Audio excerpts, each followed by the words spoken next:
Tonight on episode 41 of the Penthouse Basements Podcast, your fearless hosts David Lomison and Zazy Morgan take a trip down memory lane with a 2018 year in review. Topics discussed include a ton of our favorite movies and TV shows over the past year, separating art from the artist, HQ trivia, and the worst Mike Tyson impression in history. All this and more next on episode 41 of the Penthouse Basements Podcast.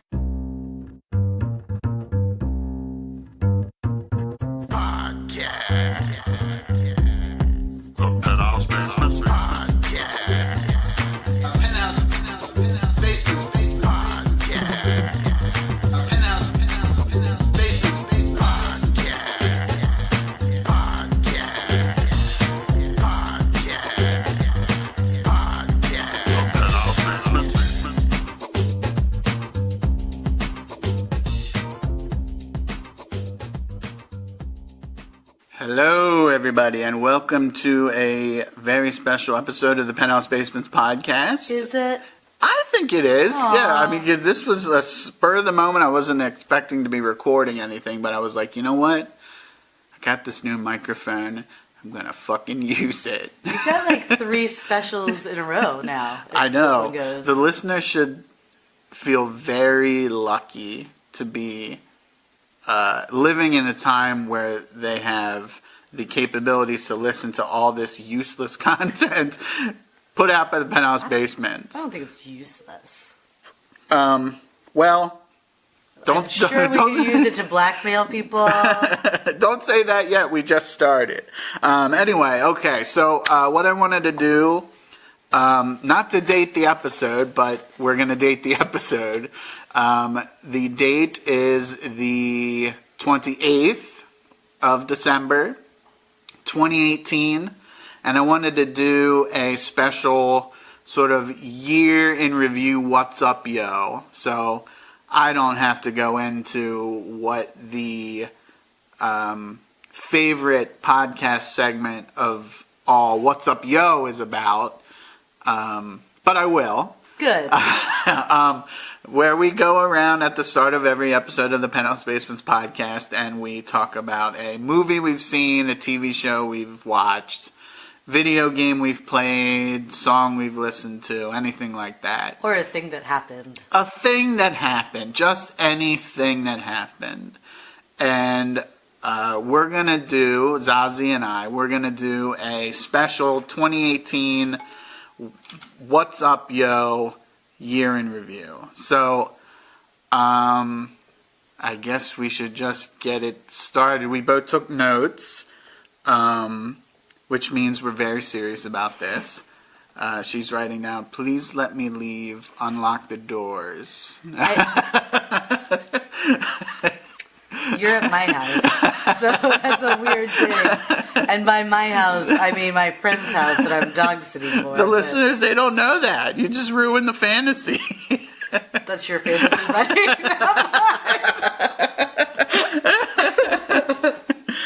Okay, so, Zazy, to start us off, what's up, yo? Well, you know, straight chilling. I thought we were doing categories. Well, okay, we can do categories. I mean, what is my favorite memory of 2018? I wasn't prepared for this. Let's see. My favorite memory of 2018 was probably the road trip that I went on. Episode 40 of the Penthouse Basements Podcast. Listen to it. Lots of fun. Went from D.C. to L.A. with Dave Johnson, former Penthouse Basements Improv Club member, now writing comedy in L.A. He will surely be a media mogul by this point. Another reason why our content is useful, because we are about to have 2 famous members. That's right, yeah. And if he gets famous enough, we've got him by the balls by the things that he's said on this podcast. It's true. I'm shaking my head no. I'm such a physical comedian. The listeners don't even know, but assume I'm hilarious. You've fallen down 3 times already. I also did that like slow walk down the escalator, down the stairs, over the side. Yeah. Been doing a lot of miming. Yeah. She's trapped in a phone booth here, ladies and gentlemen. The last case of emotion. You haven't been able to see it, but it's been awesome. So, movies. What have you seen? Let's just start. What do you think was the best movie you saw last year?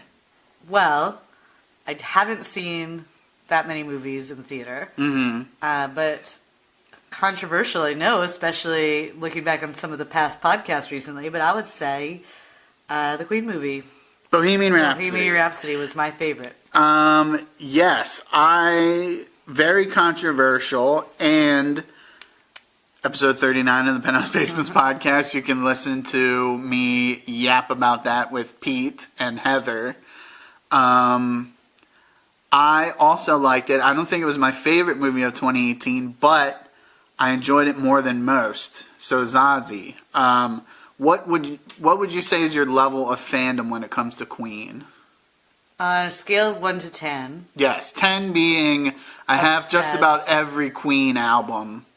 And 1 being I hate it. Yes, they are the worst, and I prefer Queen and Chess over the band. I would say I'm a 6.75. 6.75, okay. So tell us in non-numerical fashion, what do you think that entails?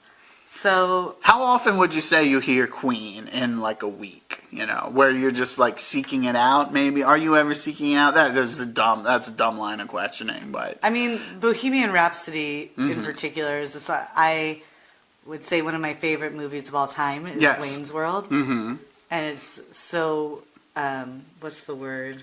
Associated. Yeah, but not just associated. It's such a pinnacle moment, but there's a word for it. Seminal. No, it's the ingrained. It's a word that makes me laugh. That's why I was trying to think of it. I'll come up with it later. Moist. No.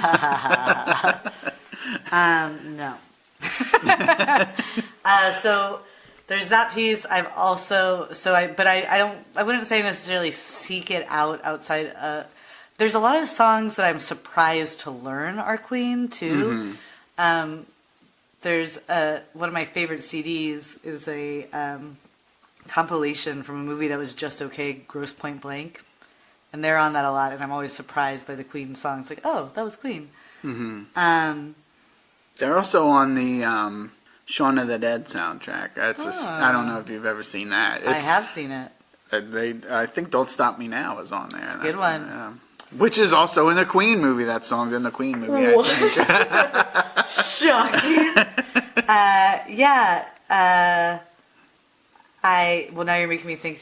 What was that terrible movie with Heath Ledger where he was like a modern version, but they were of Renaissance? Oh, Knight's Tale? A Knight's Tale, yeah. Knight's Tale, yeah. They do rock you in that one. We Will Rock You. Yeah. Yeah. I haven't seen that movie. Don't. Do for the weirdness of it, but don't. R.I.P. Heath Ledger. You'll be missed. 2018. # blessed. He am dead. Yeah. But he didn't die in 2018. It doesn't matter. Why are you? I'm doing a remembrance for him in 2018. We should remember. We should honor our dead every year. By the way, there's an homage video played in our background too. Oh, he died too. What? Wait, why am I on this? No. So I wouldn't say I actively seek it out very often. I have gone to what is called the official Queen cover band's performance before. I loved it. And part of that is, I don't know why they got that distinction. I'm sure it was self-given. But they have 6 different Freddie Mercurys that are leads in the band. And they like representing different time periods and albums, which is also nice because it gives them the ability to do like some of the choir parts and such. Okay. That's cool. So there's that. And then, but I do love the music, and I can name, I wouldn't be able to name albums, but I would recognize a lot of songs. So yeah, so there's where I go, is I enjoy it. It's probably on some of my favorite playlists. But I wouldn't be able to be like, here's a bunch of facts about the band, and I'm obsessed with them, and I know all the things. That was not a me accusing Zazy of being a fake Queen fan or anything. I just wanted to know her level of Queen fandom so that then I could get a perspective of the film now. So, the movie. The main point, and I touched on this with Pete, the historical inaccuracies. Did you care about them that much? Being as someone who doesn't know hard facts about the band, like, was it something that bothered you watching, or did you not know and ignorance is bliss? I didn't know, so I was misled. Mm-hmm. Fake news. It was fake news that I would have probably then thought to be true and retold had I not received a lengthy article that I still haven't gotten all the way through from your fearless host David Lomison about all the inaccuracies of the movie. Yeah.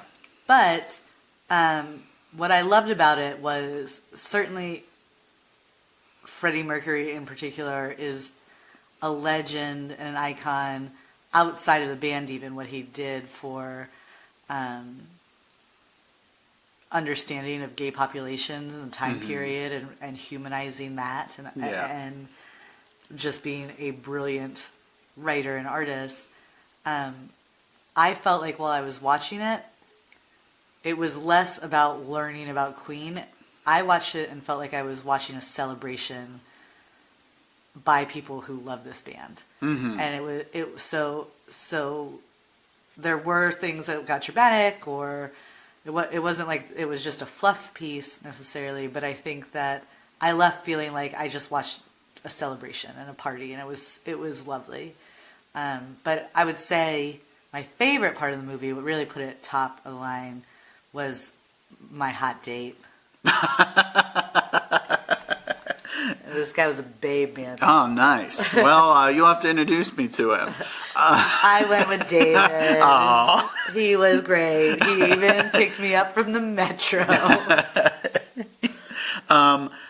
One thing, and I listened to an interview with Brian May, and he talked about, the host asked him point blank, like, what do you say about the inaccuracies in the movie? Because there are a bunch of them. And he was like, don't read into it too much. It's just a movie, and that's how we went into it. We wanted to make an entertaining movie rather than a boring documentary-style biopic, which I can see his perspective, but you don't want to make a boring biopic, but yet there's the crappy, we got to sell our tour van just to pay for recording space, and that never happened. That's like a crappy thing that happens in every music biopic. And but I wonder if part of that had to do with trying to encompass the legend that was. Like, if they couldn't go into other things, here's a metaphor for...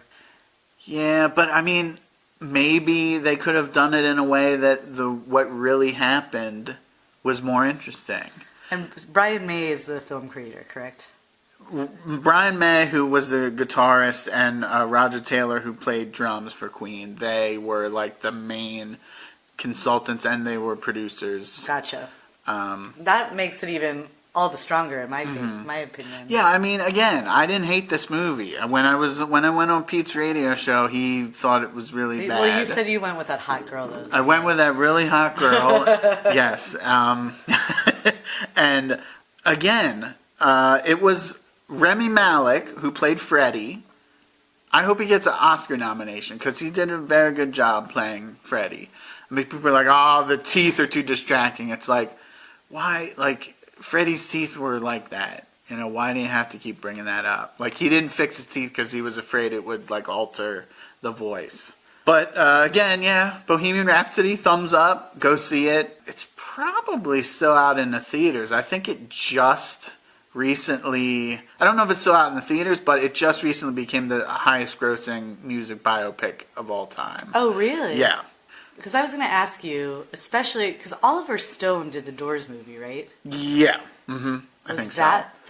I'd imagine that means that a lot of it was factually inaccurate. Like, he's known for...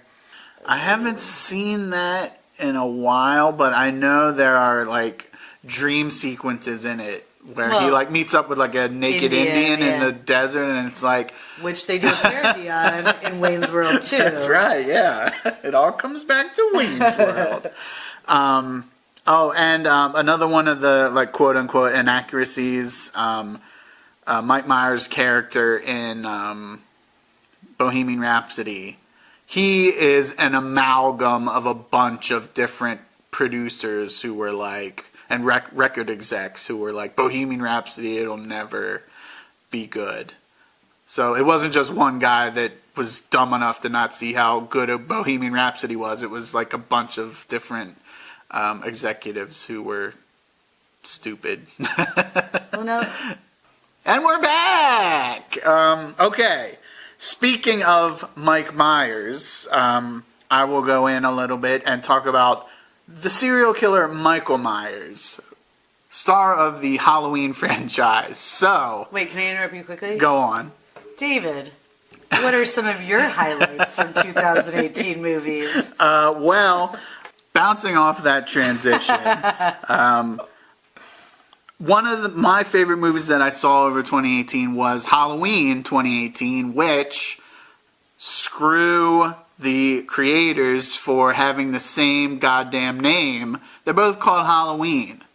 The original, 1978, is Halloween, and then this new one from 2018 is also called Halloween. So I think the only way that you distinguish them is the years, even though the years aren't in the titles, obviously. So I always have to say Halloween 2018 when I'm talking about the new one.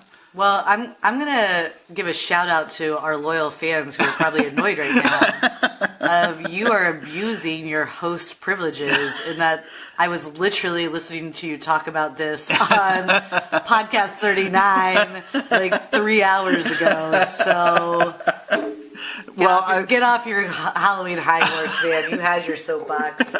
I just want to briefly mention that was one of my favorite horror movies, so seek that out. But yes, if you want a full review, listen to episode 40. It was episode 40 where Dave and I, during the trip, we talked about it.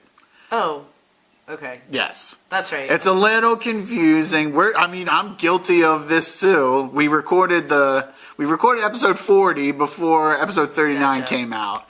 So I guess I can't complain. I'm just as bad. You're a real jerk. I'm a real jerk. Fuck you, asshole. So yes, Halloween 2018. You should check it out. It's good. Listen to my thoughts on episode 40. Zazy, another movie, show, anything? Show, which I don't know if it's 2018. Maybe season 3 was 2018. But after watching the Queen movie, I followed suit with most of America that was already way ahead of me and finally watched Mr. Robot. And it was so good, I couldn't stop. The first season was clearly the best so far, but the second season... So I watched all 3 seasons in a week, and I watched a lot of television. It was awesome. Mm-hmm. And I have a side story about a weird dude that I brought home with me, who I'm pretty sure thought he was in for a one-night stand, but instead we got stoned because I bought pot for the first time in a long time in 2018, and watched Mr. Robot, and now we're supposed to go to Africa together. Anyway, that was a weird side note, but the second season was phenomenal, but I hated most of it. And then when they did the big reveal, I was like, oh, wow. And the third season was good, but a little disjointed. And I was thinking maybe I'll give up on it until I just read that season 4 is going to be the last season. And the writer of the show had always had the ending planned and never expected it. So there is a connection between all of the seasons. But it's so good. So you would say, I've not seen Mr. Robot. I like Rami Malek. I know him he was in a interactive video game called Until Dawn. And he was really good in that. He plays a creepy kind of crazy character in that game. Shocking. But he's really good in that. You should, if you have a PlayStation 4, you should check that game out. But I only know like a vague, like Mr. Robot. It's about like weird conspiracy theories and stuff like that. Is that what it's about? A little bit. It's about computer geniuses and hackers that I appreciated learning that they spent a lot of time actually with people in that realm, that they've received few criticisms of being fantastical of what they could have accomplished or what's happening in that way. But I don't think it's necessarily a conspiracy theory. It's more something that I agree with, highlighting that corporations have become bigger than government, and it is very hard to think independently, or like that these big companies and conglomerates are ruling the world. And so I think I'm not over spoiling it, because you know this by the end of episode 1, that a big part of the plot is about what if we disrupted and hacked one of these major companies that would allow for student debt and other things to just be erased, and we're starting from ground zero again. And so not so much conspiracy theory as a critical look at corporate America. Interesting. What's that on? I don't know. I watched it all on Amazon Prime. Okay. But I think it was on FX maybe. And both Rami Malek and Christian Slater were multiple times nominated, and I think both have won for Best Actor and Best Supporting Actor. Emmy? Show. I'd imagine, or Golden Globe. Those are the only two that do TV, yeah. right? Cable Ace Award. But it's so good, dude. I've heard it was a big show, so maybe most of our listeners have already seen it, but it's one of the best TV series I've seen in a long time. Yes, check out Mr. Robot. Mr. Robot. What about you, David? Do you have a 2018 show? I do, and since you already heard me yap about Hill House, we talked about that on episode 39 of the podcast. Can't remember if I talked about season 2 of Glow on a show. We might have. You definitely talked about Glow. Yeah. But yeah, season 2 of Glow, better than season 1. It ends on not really a cliffhanger, but it ends on a note where like you're very much looking forward to season 3. And it is confirmed season 3 is coming.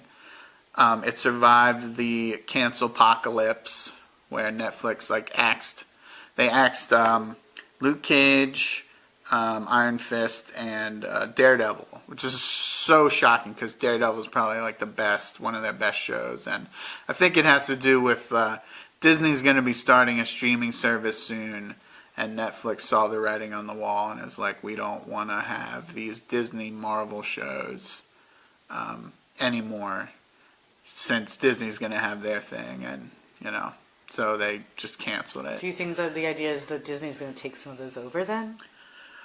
Well, I mean, that's what people are hoping, because those shows were of pretty good quality and people really liked them.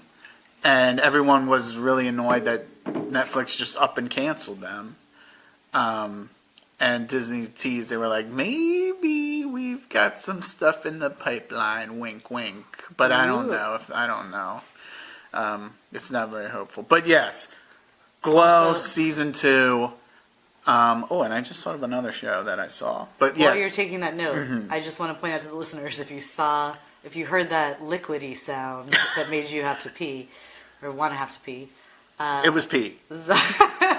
Zazy just poured the last glass of her bottle of wine that she's had to drink since 5 p.m. And I'm getting drunk on a hangover, so I'm about to be fucking hilarious and say the F word more than I usually do. Nice. So Mom, stop listening. Yeah, so Glow season 2, see it. It's awesome. Season 1 is good. Season 2 is better. Hey, Zazy. Hey. What's up, yo? I have, let's see. I put down my favorite app of 2018. Oh. HQ. HQ trivia. I really got into the HQ trivia. I was late on board, but once it started. I got pretty excited. Penthouse Basements Improv Club member and guest to this podcast, Jeremy. He calls everyone Bill. Let's do this as a test. Mm-hmm. If Jeremy watched or listened to the podcast, Jeremy, the next time we see you, I want you to slip into conversation. Poop can be purple. And that'll be the sign that you actually listened to the full podcast. We'll know. I don't think he's going to do it. I don't think he listens to this. I don't even think he listens to the ones that he's in. He's a big stinky cheater is what he is. Why do you think that is? I don't know. Sometimes man has a dark heart. His is one of the darkest. Anyway. So HQ, yeah, the trivia game we play it after, is that what you're getting at? Yeah, HQ Trivia. Jeremy Lynch, Penthouse Basements Improv Club member and guest on this podcast. He was the first person that I know of that, not the first person ever, the first person that is associated in my area of friends that started playing HQ Trivia. Do you think he is the first to ever play? Not ever, but among you and your known compatriots. No, I knew somebody who I'd seen it before. You saw it before. My cousin. She's hip to the now, as they say.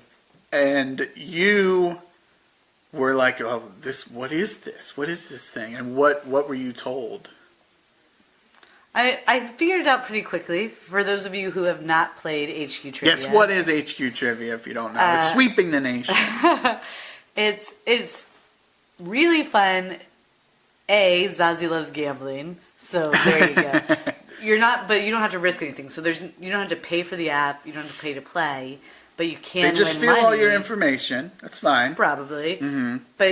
But I think it's also, and you see live how many people are playing the game, that they're getting upwards of 400,000 people almost every night playing. So that I'm sure they're getting ad revenue.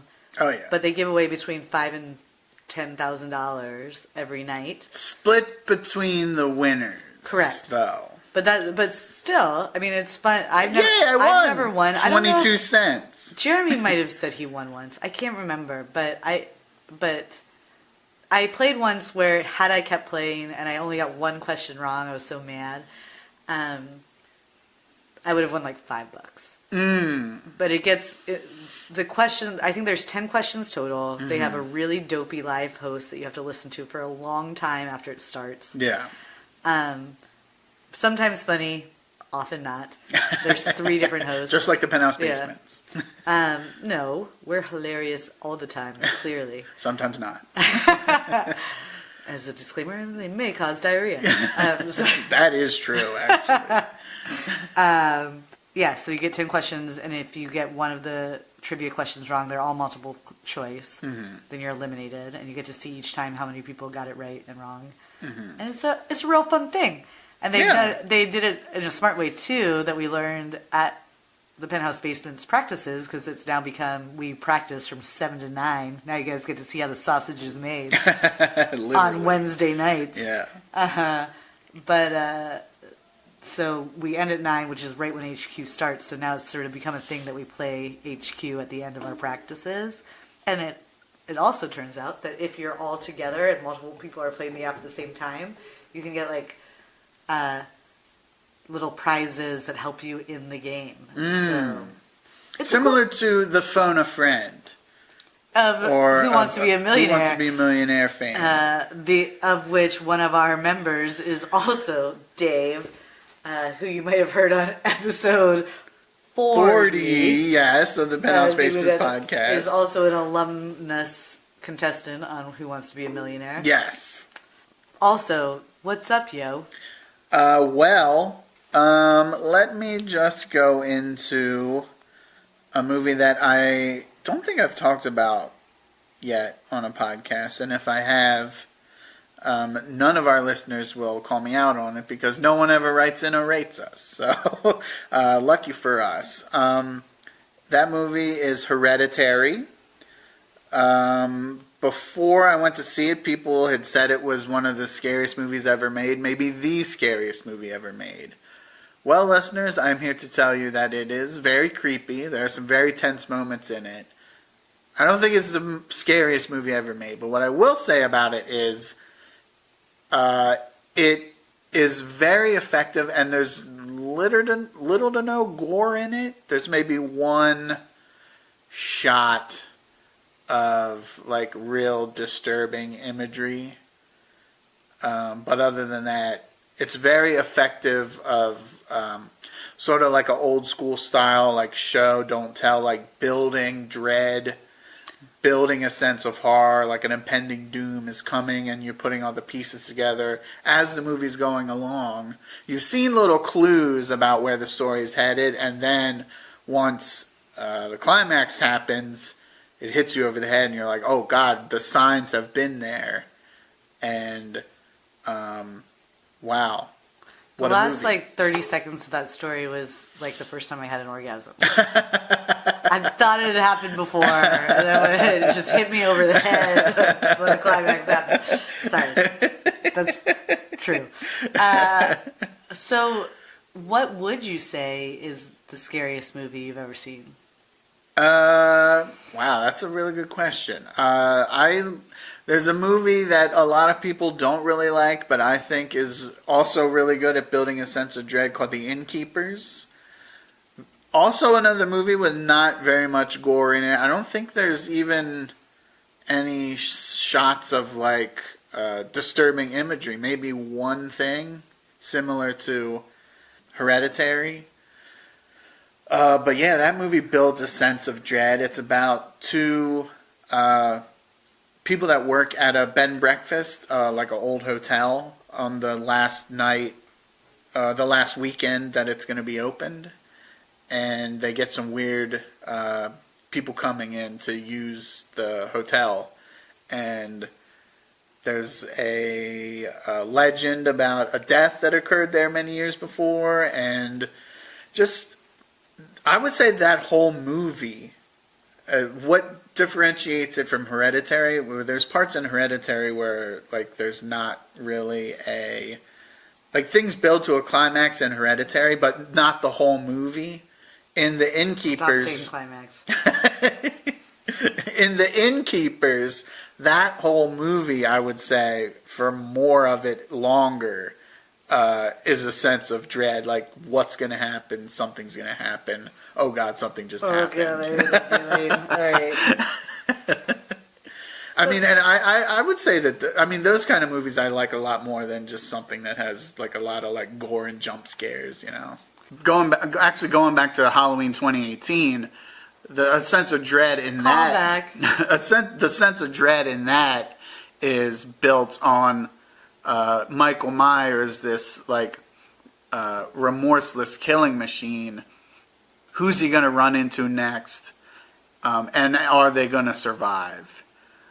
Because he's just going around indiscriminately murdering anybody who comes in his path. So, and that, that's his character, because he is, as was stated in the movies previously, he's pure evil. Interestingly, I just met up with a cousin that I hadn't seen for a long time. Mm-hmm. Lives in LA. Name drop. And Elisha Drons. He was in... You just made that name up. That's not a real name. No, in fact, some of you may not know that Zazy is my stage name. Porn. Eliza is my birth Christian name as an atheist. Yeah.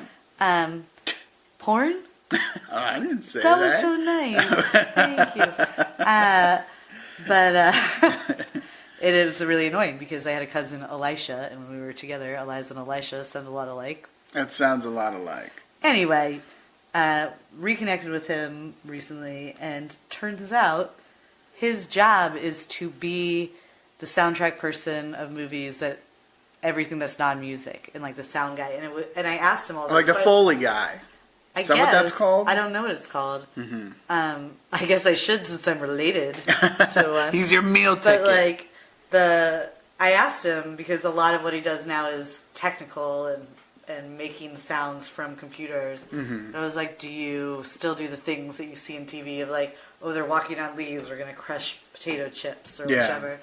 And he was like, there are some sounds that you cannot make them on a computer. It has to be organic, but it's weird because like the potato chips, it tends to not be the sounds that make it perfect. Being the things that make the sound, it's making it with something else. But yeah, that's what he does all day. That's his job. Like coconuts, like hit together for like a horse on the cobblestone driveway or something. You've watched too much Monty Python. But yes, yeah, exactly. That's what he does. I thought it was really cool. That's cool. What's up, yo? Well, let me just say that one of the best documentaries that I saw in 2018 was called 42 to 1.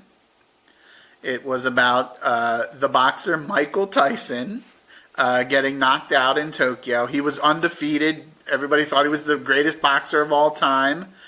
And he was a 42 to 1 favorite to Buster Douglas in Tokyo.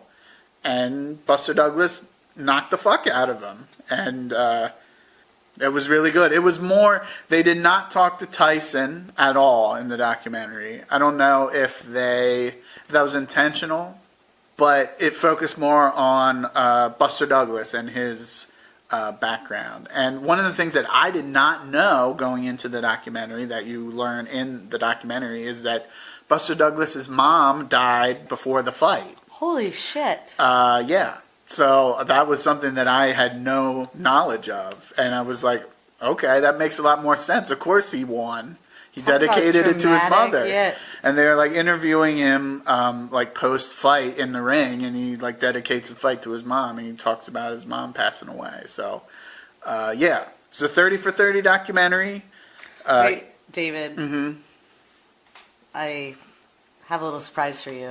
What? We knew you were going to talk about this. Yeah. So we actually have Mike Tyson was interviewed, but the footage went to the editor's floor or whatever. The cutting room floor. That's pelvic floor, I think is the editor's bathroom floor. But because it just wasn't great. But can we roll this for David? Yes, I'm so happy to be here. Thank you for having me. Yes, Mr. Tyson, I have a question for you about the fight. Why did you lose? You were 42 to 1 favorite. A lot of people lost money on you. I mean, some people say I lost, but I would say I won that fight. You just didn't watch it right.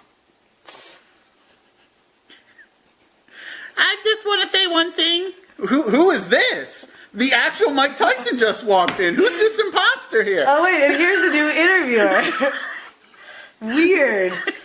I bet this is never going to make the film because it's so poorly done with false interviewers and... I don't want to talk to any of these people anyway. This is ludicrous. This is so ludicrous. Mr. Tyson. Yeah? Did you know that your opponent, that guy's... Buster Douglas. Buster Douglas. Yeah, the former interviewer here. I just wanted to... David, we're watching the video. Just save it for the after No, the former interviewer of the first imposter, Mike Tyson. Point is, did you know his mom had been murdered? So are you talking to David? Are you talking to me, the first interviewer? Or are you talking to Mike Tyson right now? I'm talking to Mike Tyson. I'm worried that this kind of shenanigans is going to keep us out of the documentary completely. Mike Tyson. He just left. Mike Tyson just left because you stalled for time. This is getting cut out of the documentary. And we're back. I can't believe we got a hold of that footage. Well, I care about you a lot, and I knew it would make you happy. That was one of the worst Mike Tyson impressions I've ever heard. I don't know if you think that's true. See, now I'm going higher because I wasn't sure. He's got more of a high-pitched voice like this. I thought maybe I had such a feminine, dainty voice already that I didn't need to make it any higher. I think you have more of like a sultry, yeah. very sensual voice. Oh, already. say other things. Is this going to be the climax of the interview? been using like subliminal messaging here during all this time. Oh, why is the floor all moist? I can't believe this. Anyway, so yeah, 42-1, 30 for 30 ESPN documentary. It just came out not too long ago. Very good. Check it out. Got it. Zazy, what's up, yo? Books. I read the second installment of the Ender's Game series, Speaker for the Dead. Ender's Game. Who is the author? Orson Scott Card. He's a dick. Boo! Yeah. It really actually fucking annoys me that he had. But to be fair, shitty people have written good things. The Declaration of Independence was written by a guy who liked to rape his slaves, so Yeah. I don't mind that a good book came from a big-time homophobe Mormon freak. Say that 5 times fast. I couldn't say it one time slow, so... I mean, yeah, that's a whole other debate about separating the art from the artist, you know. Right. And we can go into Michael Jackson. You know, I still contend that he was bizarre, but, you know, maybe he was being extorted, you know. Because why would, you're looking at me like I'm pissing on your leg here. Why would famous people like Macaulay Culkin and Corey Feldman, why would they come out and be like, Michael did nothing to us. He was just like a weird guy. He was awesome. I wasn't debating you. You have an accusatory look for Michael Jackson every time I mention him. Michael Jackson. Okay. I'm trying to think in our friendship how many times you've mentioned Michael Jackson. This is probably the first time. Okay. Michael Jackson. The accusatory look was more like, oh! Oh, here comes Michael Jackson. He just walked in. Here's Blanket. I love them. Side note, I was at the place in Berlin where he held the baby over the balcony. I'd hold a Berlin. baby over a Yeah. balcony. I don't think it was that. Yeah, you're right. Babies are the worst. That was worse than that. I'm just saying, I feel like I've done a lot of things that could have killed a baby accidentally. Like this podcast, incidentally. Not really sure how, but it could. Oh, that reminds me. I left my baby in the fridge. Let me go get it. Oh, no! Well, another dead baby as a result of the Penthouse Basements Podcast. I'm just saying. That's it. And we're back! Okay, so... I got no beef on MJ. You got no beef on MJ. That's good. You would say that's a good book? You would recommend it? I would. It didn't come out this year. I did read a book that came out this year. Mm-hmm. It's one of the only 2 books I've read this year. I'm not a big reader either. It was called Rachel... I start a lot of books, but I play a lot of games on my phone. It's rotted my mind. Like HQ Trivia. Every night. Yeah, that, but no. I have an iPhone. Plug. If iPhone wants to send us some money, great. Hashtag or Apple. ad. Yeah. But I appreciate but have hated how they've started sending me a screen time log. I'm averaging 2.5 hours a day on bullshit games like Sudoku and like... And my iPhone doesn't do that. I have an older one. I have an iPhone 5S. But I don't think that it's whether or not... I think it's started when I downloaded the new, like... What do you call it? When they're like, download our thing. Maybe because yours is such an extreme case that they're like, we're worried about this. We need to They start should be, sending man. It is upsetting. I do not like to talk... I used to talk to humans and read books. Now they're evil people. Now evil I creatures. just play games like the Butler Dash or whatever. Butler Dash. Homescapes. Nice. Well, let me just say... Wait, David. What's up, yo? Bunch of superhero movies were released in 2018. I won't go into the plots of all of them because I think I've talked about them on different podcasts. But Infinity War, the culmination of the Marvel Cinematic Universe, I recommend that. And another like side recommendation, I am not somebody who has seen every single Marvel movie. And I still understood Infinity War. Like, Marvel's done a very good job with all these movies that they've been able to build a world so that you don't have to have seen every one of the movies. Like, I mean, I've probably seen maybe like 8 to 10 of the 19 or so movies. And there are some that make things a little clearer, like Guardians of the Galaxy and Civil War and Black Panther and... I've literally never seen a single movie you just mentioned. Well, I mean, people say that it's like they make so much money, these Marvel movies. Like, people are going to see them. I think I'm in the minority on this. Which is so weird because, like, the type of person that would have gone to see this movie 25 years ago, they'd be like a nerdy, like, outsider. And now it's like part of the zeitgeist of pop culture, I think. But is that really true, or is it more that it was... I don't know. I feel like the credibility of these shows... I don't remember being like nerdy outsider for... Dungeons and Dragons, I would say, has become way more mainstream, where it used to be like you were a nerd if you played it. Yeah. But part of that is like people who played it were like, no, this is fucking awesome, and then enough people listened to them to play it and were like, oh yeah, it's pretty cool. Yeah, I can see that happen. And also, not only that, the quality of them is a lot better. So you have like the original Batman movie, the 1989 Batman movie with Michael Keaton. Like, I love that movie. Which I would say was mainstream. I would say that was mainstream too, but like, you've got fans that grew up seeing movies like that, where they weren't as they weren't as plentiful as now. You got like 2 or 3 Marvel movies coming out every year, I guess. Whereas in back then, like Batman, that movie was like the only one of its kind, maybe. Or there were like a handful others that year or whatever. I actually feel like the movies were never. It was the comics, like the people who read the comic, and that still is.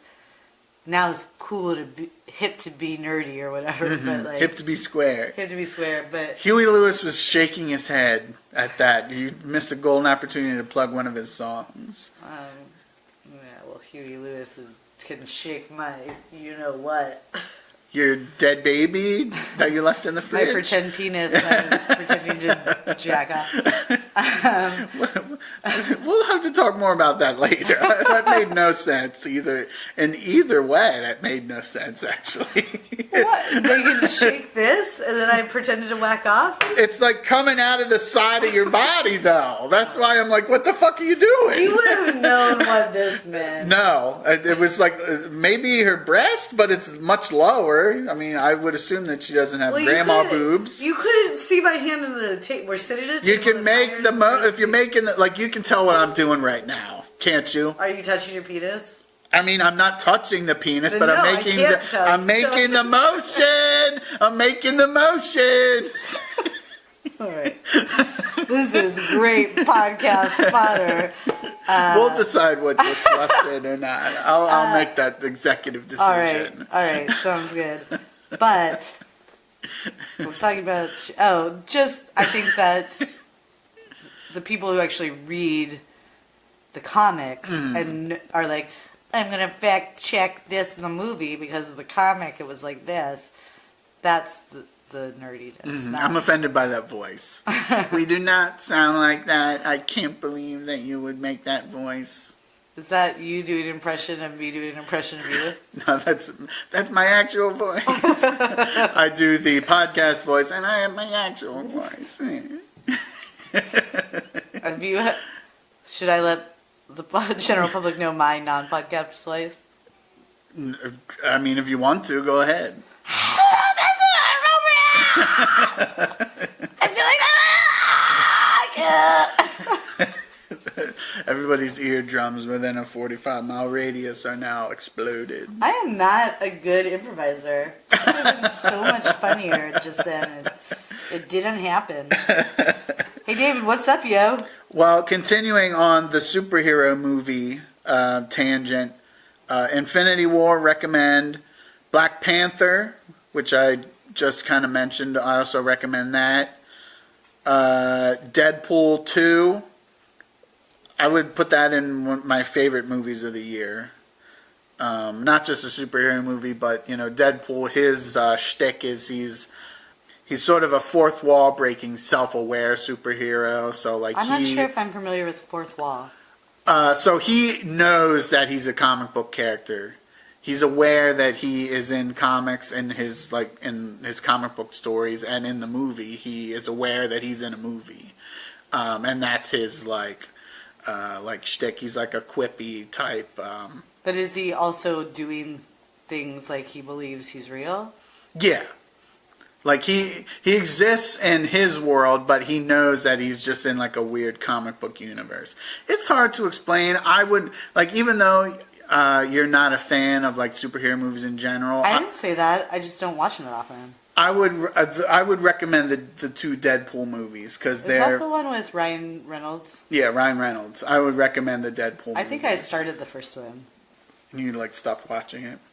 I think it was on a plane or some shit. You do kind of need to know a little bit about the X-Men, but maybe not. I've watched some of the X-Men.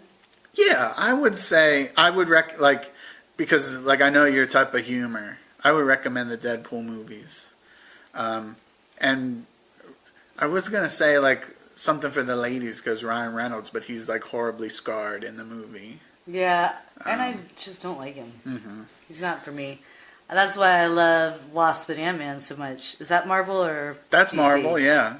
That's Marvel. Was Wonder Woman this year? No, I think Wonder Woman was 2017. All right, then I forgive you for not putting it on your list. If it was 2018, yes, Wonder Woman was good, but I think it was 2017. And mentioned Deadpool 2, recommend that. Venom, very controversial. I would put it in the so bad it was good category. If you're a fan of Tom Hardy, his performance, he actually cares. He's given it his all. Remind me who Tom Hardy is? Tom Hardy, he was... you said Tom Hardy? He has acid reflux disease. What's it? Tom Hardy. What's the difference? Tom Hardy and Tom Hardy. I thought you said Tom, T-U-M versus T-O-M. Oh, Tom. I thought it was Hardy that you were worried about. I was like, it sounds the same both times. All right, gotcha. And we're back! There's so many, and we're back. All right. It's so hilarious. By the way, listeners, if this actually gets put out, or part of it, this is the second time that David and I have tried to do a one-on-one podcast, and he axed the last one. He decided it wasn't good enough, so we'll see what happens. This is comedy. This is this is comedy gold so far. All right. It's still more subliminal messaging, I guess. No, this is comedy gold so far. This is comedy gold so far. Okay, so yeah, Infinity War, Black Panther, Deadpool 2, Venom. Check those movies out. They're awesome. Cool. Zazy, what's up, yo? Yeah, the only things I have left are dudes I hooked up with in 2018. And by hook up, I mostly mean make out. God, it's been a pathetic year. I can go over my most disappointing movie of 2018. I'm ready. Solo, the Star Wars Han Solo movie. Yes. Talked about it on the Thought Bowl. I forget what episode we talked about this. I do remember the podcast. Yeah, so not really looking forward to Star Wars. And I mean, I would say I'm still a fan of the original Star Wars movie, and even Force Awakens was really good. After that movie, everyone was so hopeful that oh man, Disney and Star Wars, this is going to be a good combination. Because, I mean, it was very well done. I would say that The Force Awakens was a really decent movie, and they screwed it up. I'm sorry, screwed it up. So never seen it. Not really looking forward to any of the Star Wars movies that are coming, or any of the projects that are coming, because there's supposed to be a bunch of Star Wars TV shows that are coming, and I'm not interested in any of those. I keep thinking I should watch some of the Star Wars, I definitely saw all of the first one. Mm-hmm. I'm pretty sure I saw, and by the first I mean the first of the original, but they were the later. Like the one from 1977? Yeah. I saw all of that one. Okay.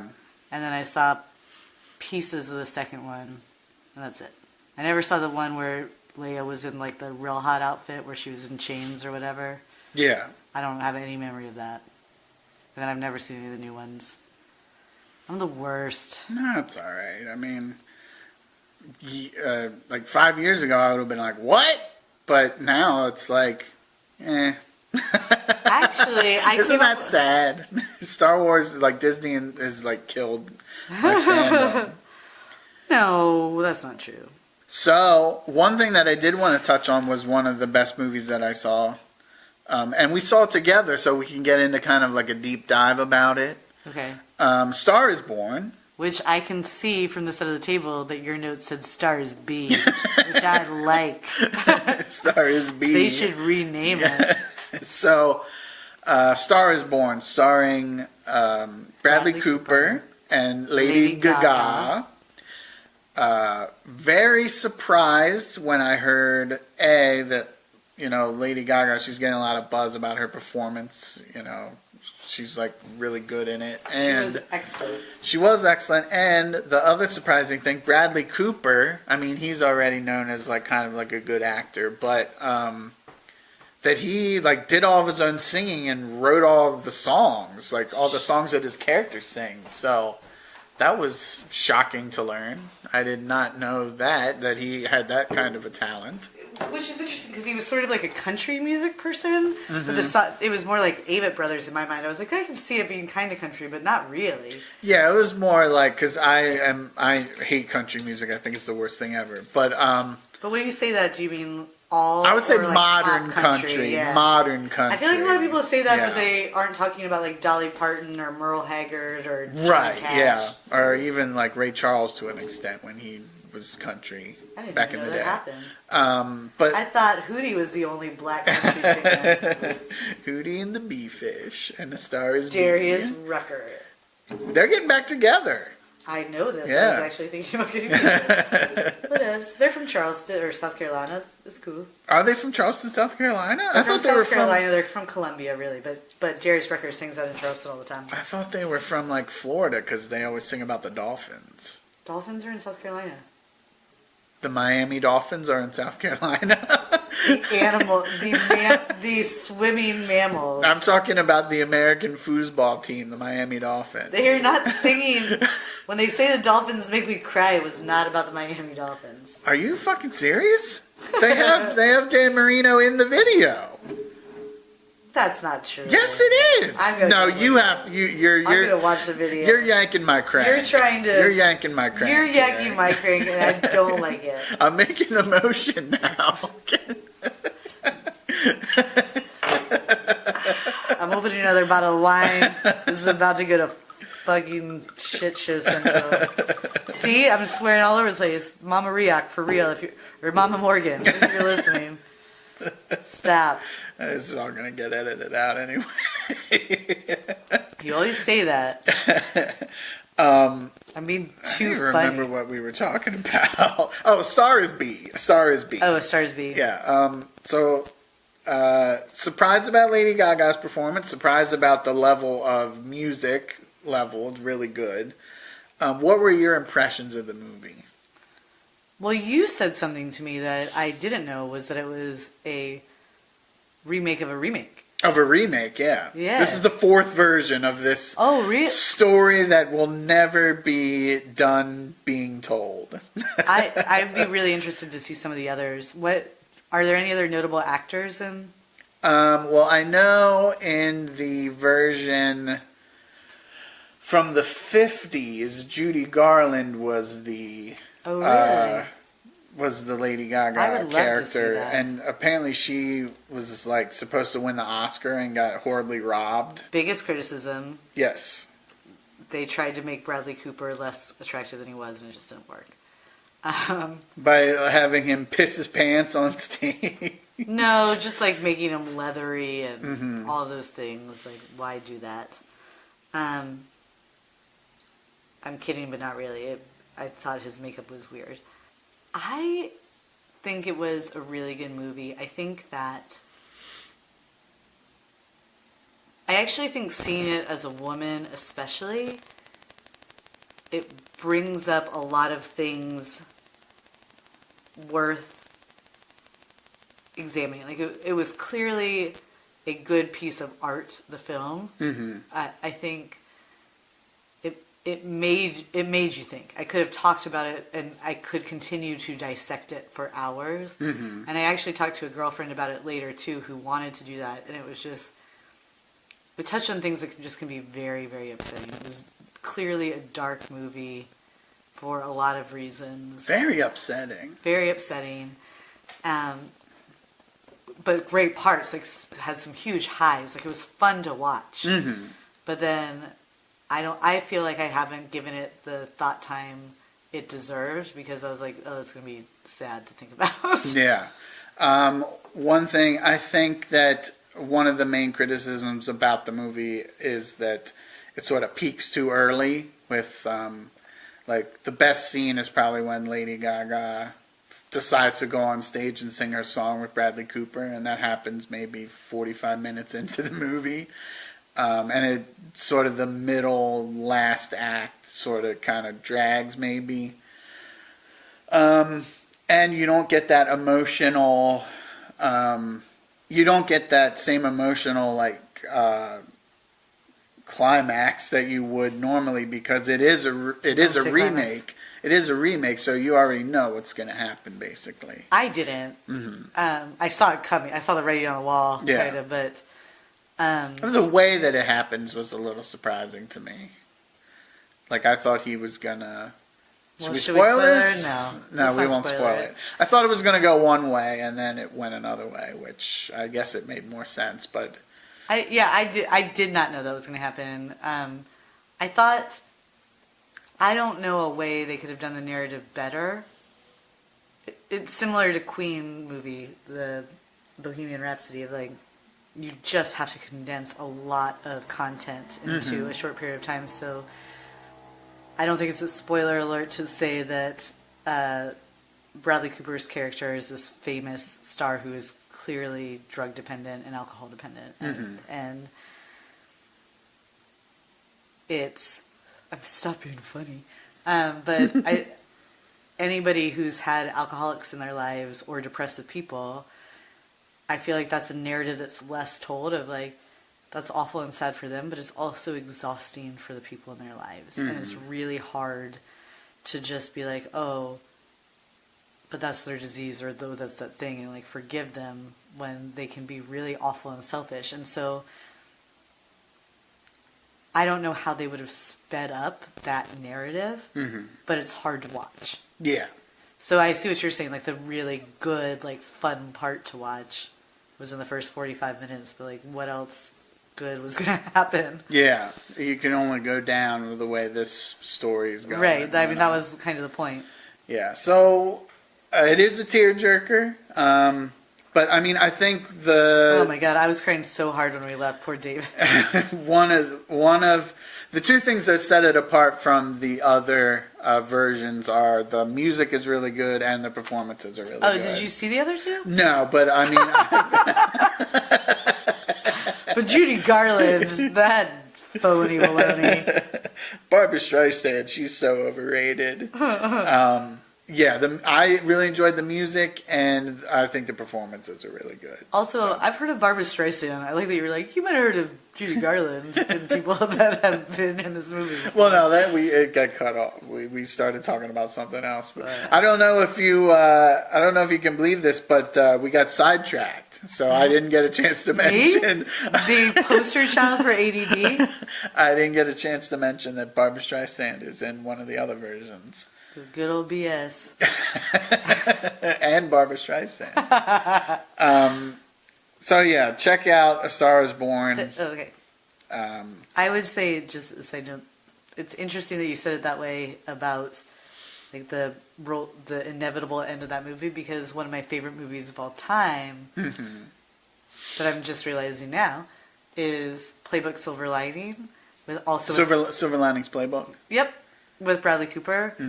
And one of the things that I really loved about that movie was it was poetic and thought-provoking and all the things, but like you kept waiting for the other shoe to drop, and it didn't. Like, I don't mean to spoiler alert because I don't think it is. That movie's been out for long enough. God, I loved it. I loved that. Same with Bohemian Rhapsody. Like, sometimes it's just really nice to go see a movie and be like, this was lovely, and I enjoyed it, and it made me happy. Like, yeah. I there love you that go. movie. That's a nice way to... So remember that, Cooper. Yeah. Your Philly roots didn't come through. Your positive energy. Yeah. I give the B movie... Star is B. C minus. A star is B, a B minus. Yeah. Yeah, anything else you want to discuss? I don't know. What were your... Hey, David. Yeah. What's up, yo? In regards to your hopes and dreams for 2019. It's going to be starting a new job at the beginning of next year, so... More money? More money. Better schedule? Better schedule. Fuck yeah. More time for improvisation. And podcasting. More time for podcasting. Although we'll see how this goes. Maybe this will be the last. If it makes the air. Oh, it's definitely going to make the air. Oh, yeah, It'll definitely make the air. Yeah. This will be a warning to people what not to do. Why would you say that to my face? No, Tell somebody else that. And we're back! That's all going to get cut out. Yeah, just sort of looking forward to 2019 since it's going to be some new beginnings. You know, see what happens. Leave some of the old ghosts of 2018 behind. So, thanks for listening to episode 41 of the Penthouse Basements Podcast. I've been here with... Zazy Morgan. And this is your fearless host, David Lomison. Thanks for listening, and sayonara.